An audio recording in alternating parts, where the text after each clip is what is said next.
आज आपण एकदम साधी, सिंपल, सोपी अशी रेसिपी बघणार आहोत. गवारीची सुक्की भाजी. त्यासाठी मी इथे फोडणीला 2 चमचे तेल घातले. त्यामध्ये लसूण, कढीपत्ता, मिरची, जिरं, 1 लाल मिरची, हिंग असं छान त्याचा तडका तयार करून घेतलेला आहे. आणि त्यामध्ये मी ते 1 मोठा कांदा आणि 1 टॅमॅटो असं छान बारीक चॉप करून घेतलेला आहे चॉपरमध्ये. अगदी सहज, अगदी सोपी, साधी, खूप जास्त मसाले न घालता तरी पण खूप चविष्ट लागणारी अशी ही गवारीची भाजी आहे. आपला कांदा टॅमॅटो छान मऊ झालेला आहे. त्यानंतर आता आपण यामध्ये हळद, 2 चमचे लाल तिखट आणि इथे छोट्या चमच्याने अर्धा चमचा गरम मसाला आणि चवीपुरतं मीठ, बस एवढेच मसाले टाकणार आहोत. दुसरे एक्स्ट्रा कुठलेही मसाले किंवा अजून काहीही न टाकता खूपच टेस्टी अशी भाजी झाली होती. चवीला पण खूप सुंदर झाली होती. तुम्ही चपातीबरोबर, भाताबरोबर, जिरा राईसबरोबर, कशाबरोबरही खाऊ शकता.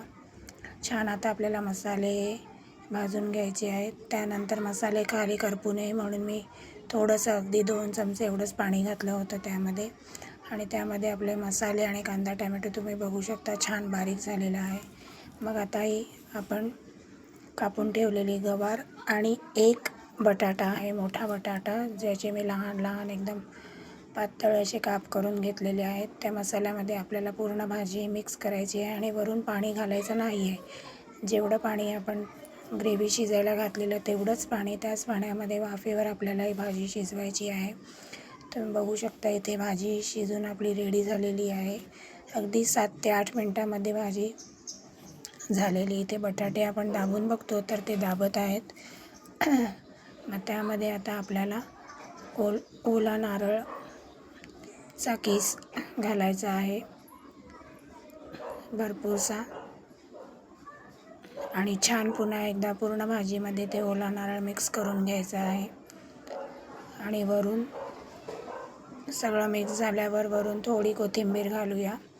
आणि अशा पद्धतीने आपली झटपट होणारी गवारीची सुक्की भाजी तयार आहे. रेसिपी आवडल्यास लाईक करा, शेअर करा, कमेंट करा आणि सबस्क्राईब पण करा.